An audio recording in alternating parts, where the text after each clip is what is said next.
کی جنگ ہوئی، پھر پلاسی میں سراج الدولہ نے اپنی عظیم قربانی کو دی، پھر شہید احمد سعید بریلی کی قربانی، اس سے لوگوں کو حوصلہ ملا، تو 47 میں ہم کو آزادی ملی۔ تو اگر ہم یہ کہیں گے کہ نہیں صرف 1920 سے ہی ہم دیکھیں گے ملک کی آزادی کی جو جہد ہوئی، ہمارے عظیم مجاہدین نے قربانی دی، یقیناً انہوں نے قربانی دی، اس کے کوئی انکار نہیں کر سکتا، مگر کیا ہم بھول جائیں گے سراج الدولہ کی قربانی کو؟ کیا ہم بھول جائیں گے بکسر کی جنگ میں جو لوگ شہید ہوئے؟ کہ ہم بھول جائیں گے روہیلا کی جو جنگ ہوئی تھی؟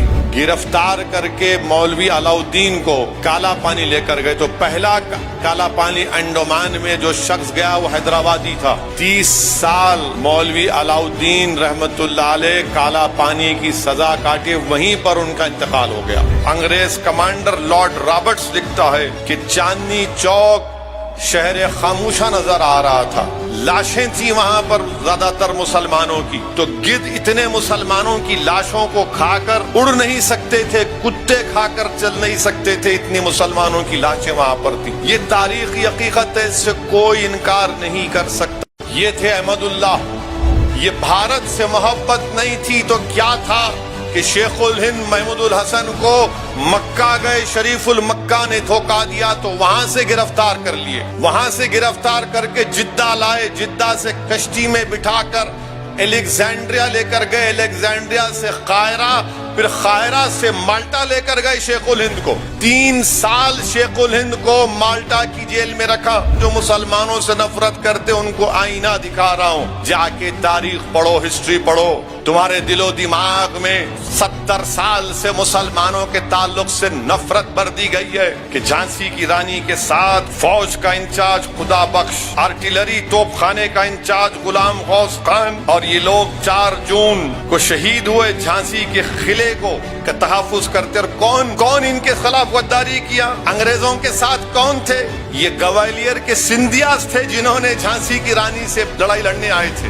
ایودھیا کو 6 دسمبر کو کیا ہوا ساری دنیا جانتی ہے، اور پھر پچھلے سال اگست میں کیا ہوا دنیا جانتی ہے، مگر کیا وہ لوگ بولیں گے اس بات کو کہ جب بہادر شاہ ظفر کی قیادت میں انگریزوں کے خلاف جہاد کا فتویٰ ہوا دیا گیا اور انگریزوں کے خلاف جنگ لڑی گئی، تو اسی ایودھیا میں مولانا امیر علی اور ہنومان گری کے رام چرن داس نے مل کر مقابلہ کیا، اور ان کو ایک املی کے جھاڑ پر کبیر ٹیلا ایک جگہ وہاں پر ان کو پھانسی پر لٹکا دیا گیا۔ یہ بھی تو حقیقت ہے، مگر اس کے بارے میں کوئی نہیں بولتا، اس کے بارے میں کوئی ذکر نہیں کرتا۔ یہ جلسہ اس لیے منعقد کیا گیا ہے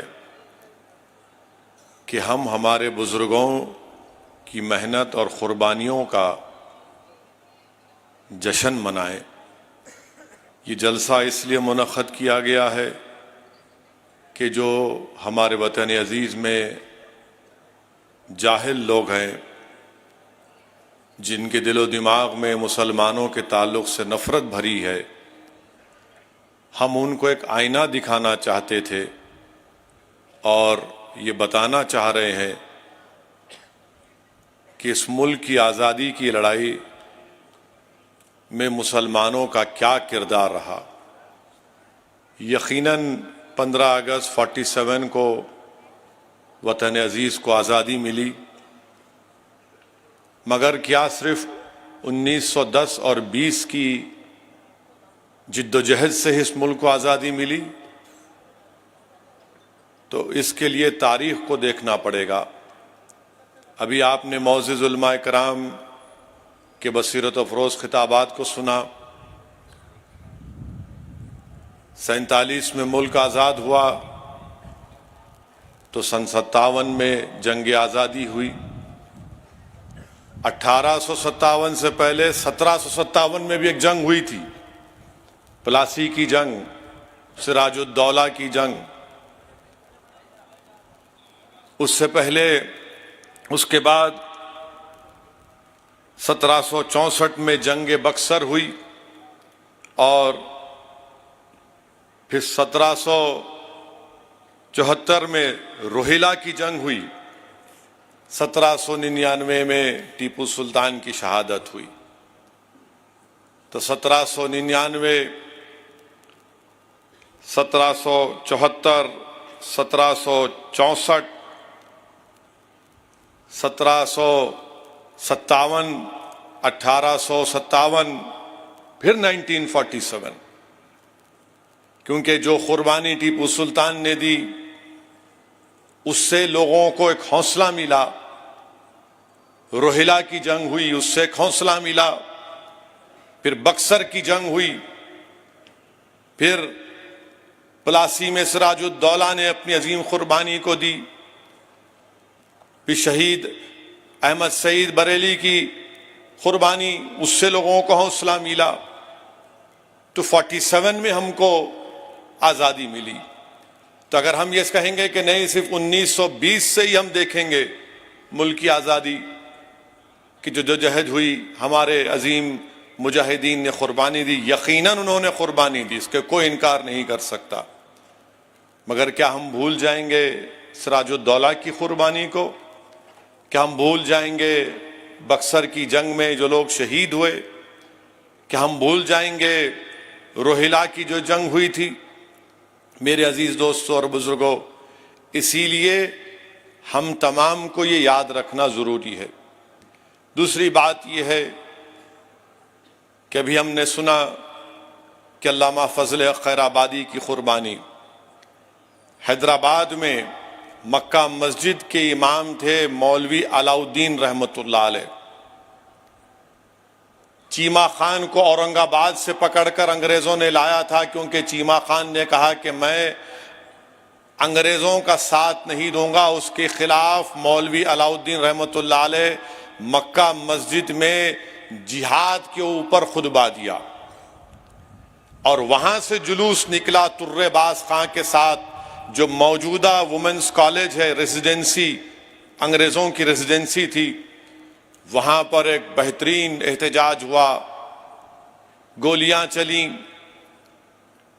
مولوی اسماعیل رحمۃ اللہ علیہ زخمی ہوئے، گرفتار کر کے مولوی علاء الدین کو کالا پانی لے کر گئے۔ تو پہلا کالا پانی انڈمان میں جو شخص گیا وہ حیدرآبادی تھا۔ 30 سال مولوی علاء الدین رحمۃ اللہ علیہ کالا پانی کی سزا کاٹے، وہیں پر ان کا انتقال ہو گیا۔ ترے باز خان کو جب کالا پانی لے کر جا رہے تھے تو ترے باز خان بھاگ گئے نکل کے، تو توپران کے پاس ترے باز خان کو انگریزوں نے پکڑ کر، سالار جنگ کا بہت بڑا رول رہا ترے باز خان کی گرفتاری میں، اور ان کو گولی مار کر ریزیڈنسی کے سامنے کئی دن تک لاش کو لٹکا دیا گیا تھا۔ تو اسی لیے حیدرآباد میں بولتے بڑا ترم خاں بن رہا۔ ہاں، ہم بڑے ترم خان ہیں۔ میرے عزیز دوستوں اور بزرگوں، یہ قربانی کو یاد رکھنا ضروری ہے۔ وہیں پر ہم نے سنا مولانا فضل خیر آبادی، تو ہم کو سید احمد اللہ شاہ مدراسی کی قربانی کو بھی یاد رکھنا پڑے گا۔ یہ مدراس کے تھے، جنوبی ہندوستان کے تھے، مگر جب یہاں سے نکلے تو شمالی ہند میں انہوں نے طوفان مچا دیا، اور یہ لوگ متقی پرہیزگار لوگ تھے۔ کتابوں میں آیا کہ سید احمد اللہ شاہ رحمۃ اللہ علیہ جب اپنے پیر و مرشد حضرت محراب شاہ قلندری قادری سے خلافت لیے قادری سلسلے میں، تو آپ کے پیر و مرشد نے آپ سے عہد لیا۔ ہمارے جرنلسٹ کے لیے کہہ رہا ہوں، عہد کے معنی وچن لیا کہ تم ملک، انگریزوں کو ملک سے خالی کراؤ گے۔ تو ان کے پیر نے ان کو اپنی خلافت دی قادری سلسلے کی، اور کہا کہ احمد اللہ تم مجھ سے عہد کرو، وچن دو کہ تم ملک کو انگریزوں سے آزاد کرواؤ گے۔ یہ تھے احمد اللہ۔ اور لکھنؤ میں جنگ ہوئی، روہیلا میں جنگ ہوئی، ہر جگہ احمد اللہ نظر آتے تھے۔ کوئی آرمی کے نہیں تھے، کوئی مگر دماغ اتنا تیز تھا سید احمد اللہ شاہ کا کہ انگریز پریشان رہتے تھے، اور ان کو دھوکہ دے کر ایک زمیندار نے، کیونکہ سید احمد اللہ رحمت اللہ علیہ پر 50,000 چاندی کا انعام رکھا گیا، تو ایک زمیندار نے دھوکہ دے کر ان کو بلایا، ان کو گولیوں سے ان کا جسم کو چھنی کیا، اور ان کے کٹے ہوئے سر کو کلکٹر کے پاس جا کر کہا کہ دیکھو یہ احمد اللہ کا سر ہے، 50,000 چاندی اس کو ملی.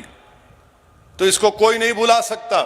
اور اگر یہ میک بولیں گے ہمارے لوگ جو مسلمانوں کی قربانی سے ناواقف ہیں, دشمنی کرتے ہیں, ان سے میں کہوں گا کہ انڈین میوٹینی نامی ایک کتاب ہے, انگریز مورخ میلسن نے 30 سال اس کتاب پر کام کر کے کہا کہ احمد اللہ شاہ کی طرح لڑنے والا ہم نے نہیں دیکھا تھا.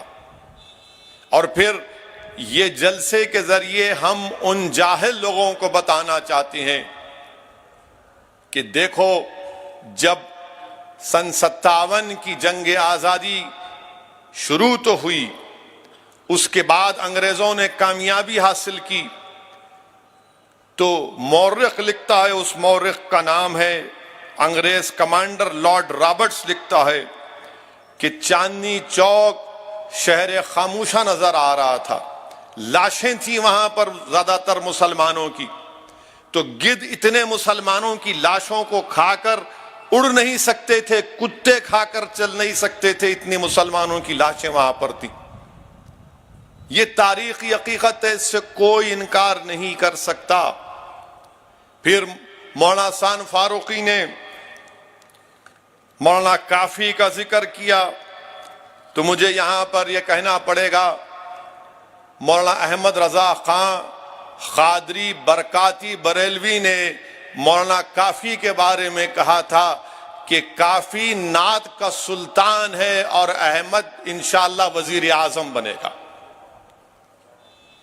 میرے عزیز دوستوں اور بزرگوں, احمد رضا خان قادری برکاتی بریلوی کے تعلق سے تاریخ میں آیا کہ آپ جب کوئی لفافہ بیچتے, اس پر ٹکٹ لگاتے, تو پوسٹ ٹکٹ لگاتے, تو وہ جارج ہفتم کا ٹکٹ الٹا لگاتے اور لوگوں سے کہتے کہ دیکھو میں نے بادشاہ کا سر نیچے کر دیا. پھر وہیں پر ہم کو آپ نے ابھی مفتی غیاث صاحب سے اور مولانا مصدق سے شیخ الہند محمود الحسن کی قربانی کو سنا. آج جو لوگ مسلمانوں کے تعلق سے نفرت کرتے ہیں بھارت میں, میں ان سے پوچھنا چاہتا ہوں کہ تم کو معلوم مالٹا کہاں پر ہے؟ بھارت سے 4000 کلومیٹر دور مالٹا میں. یہ بھارت سے محبت نہیں تھی تو کیا تھا کہ شیخ الہند محمود الحسن کو مکہ گئے, شریف المکہ نے دھوکہ دیا تو وہاں سے گرفتار کر لیے, وہاں سے گرفتار کر کے جدہ لائے, جدہ سے کشتی میں بٹھا کر الیگزینڈریا لے کر گئے, الیگزینڈریا سے قاہرہ, پھر قاہرہ سے مالٹا لے کر گئے شیخ الہند کو. 3 سال شیخ الہند کو مالٹا کی جیل میں رکھا. ان کے ساتھ مولانا حسین احمد مدنی, پھر ان کے ساتھ حکیم صاحب تھے. ان چاروں کو مالٹا کی جیل میں رکھا گیا. اور جیل میں کیسا رکھا گیا شیخ الہند مولانا محمود الحسن رحمت اللہ علیہ کو؟ جیل کی کوٹری میں نہیں, جیل کے ایک صحن میں ایک ٹینٹ لگا دیا گیا کہ اسی میں رہو. 3 دن میں 1 مرتبہ نکلنے کی اجازت ملتی تھی. آپ سوچئے کہ کوئی ٹینٹ میں رہ سکتا ہے, اور 3 دن میں 1 مرتبہ ٹہلیے. پھر بعد میں اس کو تھوڑی نرمی پیدا ہوئی. 3 سال شیخ الہند محمود الحسن کو مالٹا کی جیل میں رکھا گیا. میرے عزیز دوستوں اور بزرگوں, آج بھی بھارت سے مالٹا کو ڈائریکٹ فلائٹ نہیں ہے, آج بھی ڈائریکٹ فلائٹ نہیں ہے. 3 سال شیخ الہند محمود الحسن مالٹا کی جیل میں تھے, بھارت کی محبت میں تھے. حسین احمد مدنی رحمت اللہ علیہ کے ساتھ.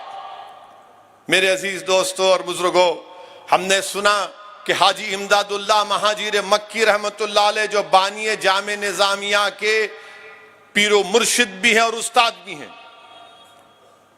شاملی اور تھانے میں حاجی امداد اللہ مہاجر مکی رحمت اللہ علیہ ان علماؤں کے ساتھ, مولانا رشید احمد گنگوہی, مولانا قاسم نانوتوی کے ساتھ, صرف 1 توپ, چند بندوقیں, آپ نے شاملی کو بچایا, انگریزوں کو ہرایا تھا.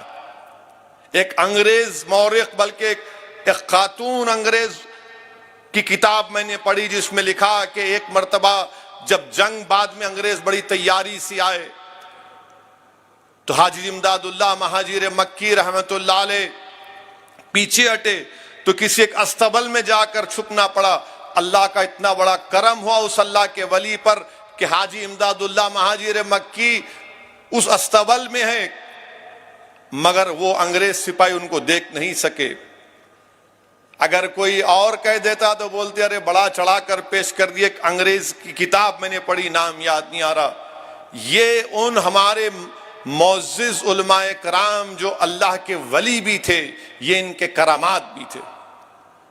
پھر حاجی امداد اللہ مہاجر مکی رحمت اللہ علیہ مکہ مدینہ چلے گئے.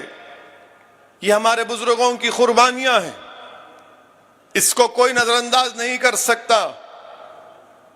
میرے عزیز دوستوں اور بزرگوں، پھر کیا آپ جانتے کہ جھانسی کی رانی کا ذکر ہوتا ہے؟ جھانسی کی رانی کا ذکر ہوتا ہے، مگر کوئی آپ کو یہ نہیں کہتا کہ جھانسی کی رانی کے ساتھ خدا بخش کون تھا، غلام غوث خاں کون تھے.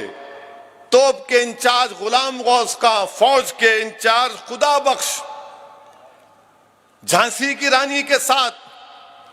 مگر جو مسلمانوں سے نفرت کرتے، میں ان سے کہہ رہا ہوں، میں مسلمانوں سے نہیں کہہ رہا ہوں، جو مسلمانوں سے نفرت کرتے ان کو آئینہ دکھا رہا ہوں. جا کے تاریخ پڑھو، ہسٹری پڑھو.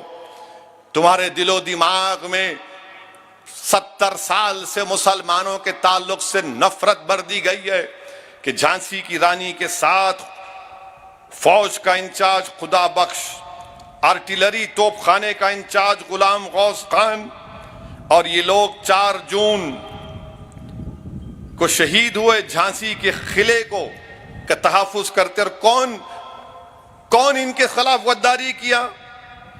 انگریزوں کے ساتھ کون تھے؟ یہ گوالیر کے سندھیاز تھے جنہوں نے جھانسی کی رانی سے لڑائی لڑنے آئے تھے. اور جھانسی کی رانی کے ساتھ جو ایک ہمیشہ ایک خاتون مہیلا ساتھ رہتی تھی، وہ کیا ہندو تھی؟ نہیں، وہ مسلمان تھی. کیا نام تھا اس کا؟ منظر نام تھا اس کا. کوٹا کی سرائی میں جھانسی کی رانی کے ساتھ وہ بھی شہید ہو گئی. یہ بتانا ضروری ہے، یہ بولنا ضروری ہے، ان لوگوں کو آئینہ دکھانا ضروری ہے، ورنہ تو یہ صرف نفرت پھیلا رہے ہیں مسلمانوں کے تعلق سے. میرے عزیز دوستوں اور بزرگوں، پھر وہیں پر آپ دیکھیں گے کہ موجودہ ہریانہ ہے. بہادر شاہ ظفر نے خود مختاری کا اعلان کیا علامہ فضل خیر آبادی کے فتوے کے بعد. اور علامہ فضل خیر آبادی دلی کی جامع مسجد میں کھڑے ہو کر انگریزوں کے خلاف جہاد کا فتویٰ دیے تھے. اور اس وقت جمعے کی ہر نماز کے بعد یہ اعلان ہوتا مسلمانوں سے کہ جہاد کرو انگریزوں کے خلاف، جہاد کرو انگریزوں کے خلاف. تو ہریانہ کا حصہ جو اب موجودہ ہریانہ، وہاں پر بہادر شاہ ظفر نے ذمہ داری دی 2 لوگوں کو، ایک حکم جین کو اور منیر بیگ کو. یہ بہترین میتھمیٹکس پڑھانے والے تھے، بہترین زبان بولتے تھے. حکم چند اور منیر بیگ، ان دونوں کو ذمہ داری دی گئی.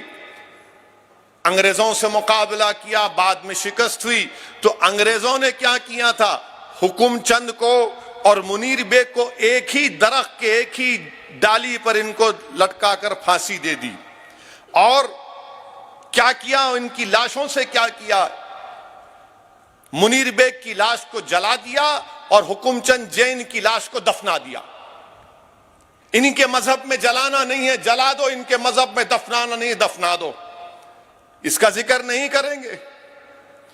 جو لوگ آج ترنگے کی بات کرتے ہیں، ان کی زبان سے یہ نہیں نکلے گا. ایودھیا کو 6 دسمبر کو کیا ہوا ساری دنیا جانتی ہے، اور پھر پچھلے سال اگست میں کیا ہوا دنیا جانتی ہے. مگر کیا وہ لوگ بولیں گے اس بات کو کہ جب بہادر شاہ ظفر کی قیادت میں انگریزوں کے خلاف جہاد کا فتویٰ دیا گیا اور انگریزوں کے خلاف جنگ لڑی گئی، تو اسی ایودھیا میں ہنومان گڑھی کے رام چرن داس اور مولانا امیر علی نے مل کر انگریزوں سے مقابلہ کیا. مولانا امیر علی اور ہنومان گڑھی کے رام چرن داس نے مل کر مقابلہ کیا اور ان کو ایک املی کے جھاڑ پر کبیر ٹیلا ایک جگہ وہاں پر ان کو پھانسی پر لٹکا دیا گیا. یہ بھی تو حقیقت ہے، مگر اس کے بارے میں کوئی نہیں بولتا، اس کے بارے میں کوئی ذکر نہیں کرتا.